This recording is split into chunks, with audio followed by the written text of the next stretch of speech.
मेरा आपका मेल कहाँ है गोपाल? ये तो कृपा करके आपने मुझे अपना लिया है, मेरे लिए बड़े सौभाग्य की बात है। और दूसरी बार आपने कहा कि मेरे माता पिता का पता नहीं। आपके भी माता पिता होते हैं क्या? पिता तुम ही हो, माता भी तुम ही हो। और फिर आपने तीसरी बार कहा कि मुझसे विवाह क्यों किया? अरे जगत के पिता तो आप ही हो। वसुदेव सुतम देवम कंस चारूढ़ मर्दनम देवकी परमानंदम कृष्णम वंदे जगत गुरु। माता और पिता आप ही हो।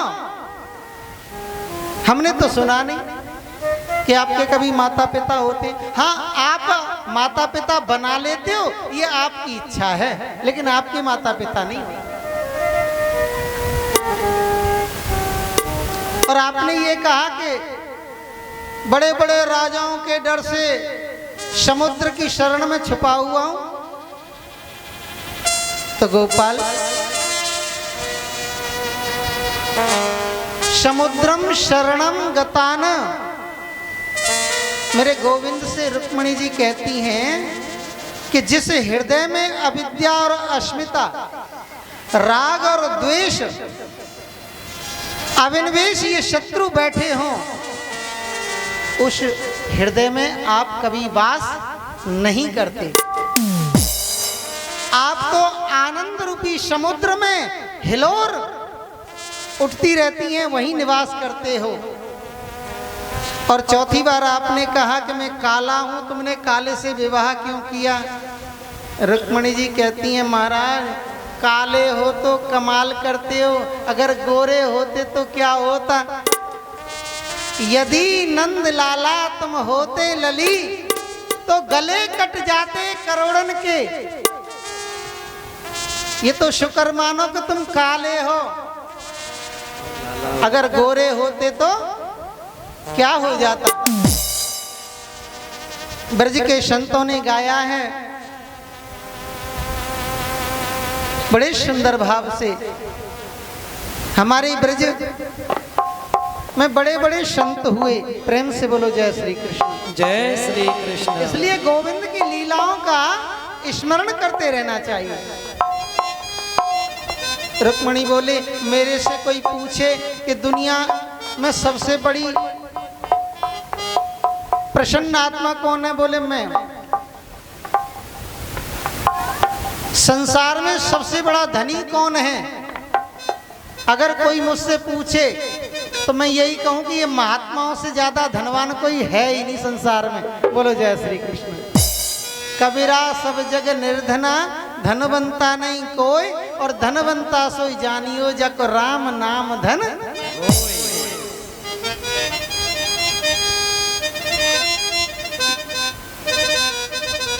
तो मीरा जी से कहा कि सबसे बड़ा रत्न, तो मीरा जी ने यही कहा कि नाम संकीर्तनम यस्य, गोपाल का नाम ही सबसे बड़ा धन है। तो आचार्य श्री सुखदेव जी महाराज कहते हैं कि परीक्षित भगवान के पोता जो अनिरुद्ध हैं, उनके विवाह हुए। रुक्मी की पोती के संग में, और दूसरा विवाह हुआ बाणासुर की पुत्री के साथ में। शंकर जी उनकी सहायता करने के लिए आए। परिणाम ये हुआ कि युद्ध छिड़ गया। शिव और कृष्ण का युद्ध हुआ, और अंत में भगवान की प्रार्थना की भगवान शिव ने, और बाणासुर की पुत्री के साथ में अनिरुद्ध जी का विवाह हुआ और द्वारिका में आए। बोले भक्तवत्सल भगवान की जय हो। आचार्य श्री सुखदेव जी महाराज ने बड़ी सुंदर व्याख्या करते हुए कहा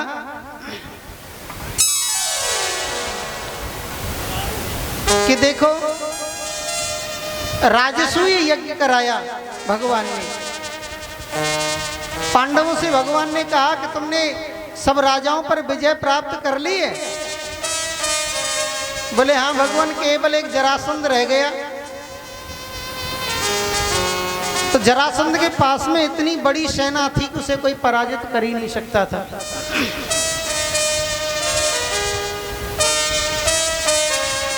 और भीमसेन और अर्जुन को लेकर के गए, बोले जरासंध को पराजित करना है लेकिन छल से करना है। तो बोले कैसे? बोले मैं भी ब्राह्मण बन जाऊं और तुम भी ब्राह्मण बन जाओ अर्जुन, और भीमसेन जी को भी ले चलो। तीनों ब्राह्मण बन करके जरासंध के पास में पहुंचे और कहा महाराज प्रणाम। बोले आइए ब्राह्मण देवता, मैं आपकी क्या सेवा कर सकता हूँ? बोले सेवा कुछ नहीं, बस हमें वचन दे दो। 3 वचन दे दिए। बोले जो मांगोगे सो मिलेगा। तो भगवान कहते हैं कि हमसे युद्ध करो। जरासंध कहता है ब्राह्मण होकर के युद्ध, ये तो ठीक नहीं है, पर मुझे ऐसा प्रतीत हो रहा है कि तुम कोई और हो, ब्राह्मण नहीं। बोले अपना परिचय दो, तुम कौन हो? भगवान का पता चलता है मुस्कुराने से। हाँ, ओहो श्रीमान जी, मैंने कभी देखा है आपको? बोले हाँ देखा होगा, मैं भी कभी दान लेने के लिए आया हूं। पर तुम हो कौन? बोले ये है मेरी पांडव लोग, ये पांडव भाई हैं और मैं इनके मामा का पुत्र हूं कृष्ण। जरासंध बोला तुम तो बड़े छलिया निकले, पहले मुझसे वचन ले लिया। बोले तुम हम तीनों में से किसी को भी चुन लो युद्ध के लिए। जरासंध बोला 17 बार पहले ही परास्त हो चुका हूं और 18वीं बार अगर परास्त हो गया तो जिती जिताई बारी पर पानी फिर जाएगा। देखो कृष्ण, तुम भगोड़े हो, तुमसे तो मैं युद्ध करूंगा नहीं। बोले फिर अर्जुन से कर लो। बोले अर्जुन तो ढीले ढाले से हैं, थोड़े पतले हैं। तो बोले फिर? बोले भीमस तुल्य बलो मम, मेरे समान बलशाली भीमसेन, इनसे मैं युद्ध करूंगा। अयम तो वयसो तुल्यो नाति सत्वे नमेशः, अर्जुनो न भवेत युद्धा भीमस तुल्य बलो मम। भीमसेन मेरे समान बल के शाली हैं, इसलिए मैं इनसे युद्ध करूंगा। दोनों में घमासान युद्ध हो गया। युद्ध करते करते जब सूर्यास्त हो गया, भीमसेन घबराने लगे। बोले महाराज ये तो पहाड़ है,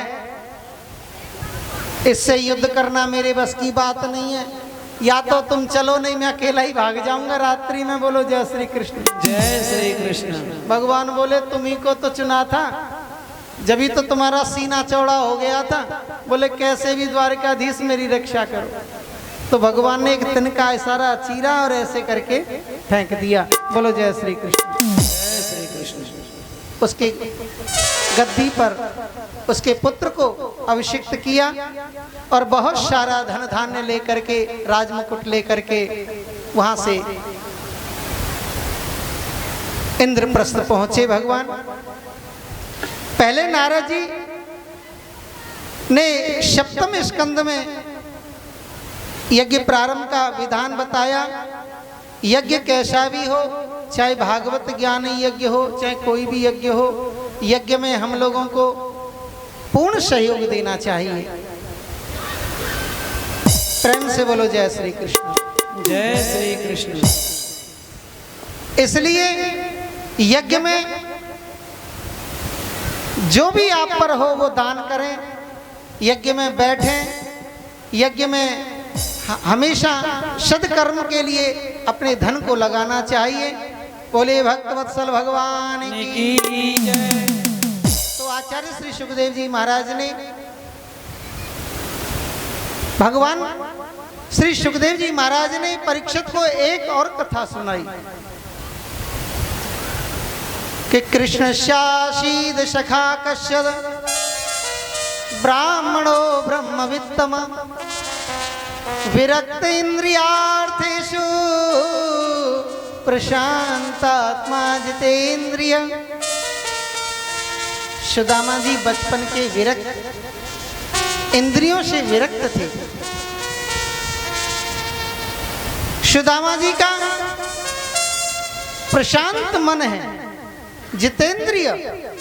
उन्होंने अपनी इंद्रियों पर विजय प्राप्त कर रखा है। इसलिए सुदामा दरिद्री नहीं थे। सुखदेव जी ने श्रीमद् भागवत में कहीं भी नहीं लिखा, सुदामा जी को दरिद्र कहकर के संबोधित कभी भी नहीं कहा। उन्होंने केवल यही कहा कि विरक्त इंद्रियार्थेषु प्रशांत आत्मा जितेंद्रिय। अपनी इंद्रियों पर विजय प्राप्त कर रखी थी। दुख में और सुख में हमेशा एक रस बन करके रहा करते थे। दरिद्री वो होता है जो असंतोषी होता है। असंतुष्टम ध्वजानष्टम। जो ब्राह्मण यजमान की दी हुई दक्षिणा से संतुष्ट नहीं होता, उसे दरिद्री कह सकते हैं। जब आवे संतोष धन, सब धन धूर समान। इसलिए सुदामा जी ने तो अपनी इंद्रियों पर विजय प्राप्त कर रखी है। दरिद्रो यस्तु असंतुष्टो। दरिद्र वही है जो असंतुष्ट है। भयंकर गरीबी है सुदामा के जीवन में, ये बात सत्य है। खाने के लिए अन्न की व्यवस्था भी नहीं है, ये भी बात सत्य है। एक दिन हाथ जोड़ करके सुदामा से बोली उनकी पत्नी, स्वामी आपको मालूम है कि आपके मित्र द्वारिकानाथ हैं, जो द्वारिकानाथ कृष्ण हैं वो आपके परम मित्र हैं, ऐसा हमने सुना है। सुदामा जी के नेत्रों से अश्रु बहधार चली। पत्नी से बोले, देवी तुमने कितनों पुरानों लंगोटिया यार को वो याद दिलाए दे। कृष्ण केवल मेरा मित्र ही नहीं है, हे भामिनी, वो मेरा लंगोटिया यार था, आज भी है।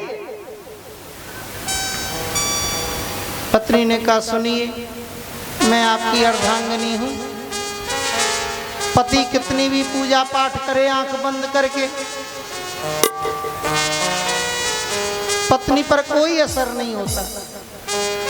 लेकिन शरीर से यदि सत्कर्म करे तो पति का किया हुआ सत्कर्म पत्नी पहले ही अपने अकाउंट में जमा कर लेती है। बोलो जय श्री कृष्ण। जय कृष्ण। आपने कोई पाप किया है तो पत्नी उसमें हकदार नहीं है। आपने अगर कोई पुण्य का काम कर दिया है तो बिना कुछ किए पत्नी के अकाउंट में पहले ही जमा हो जाएगा। ये नियम है शास्त्र का। प्रेम से बोलो जय श्री कृष्ण। जय श्री कृष्ण।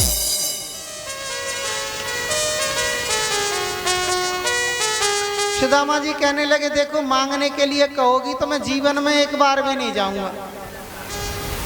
हाँ, अगर ये कहती हो कि दर्शन कर आओ तो मैं चाह सकता हूं। पत्नी जी बोली, ठीक है आप दर्शन ही कर आओ।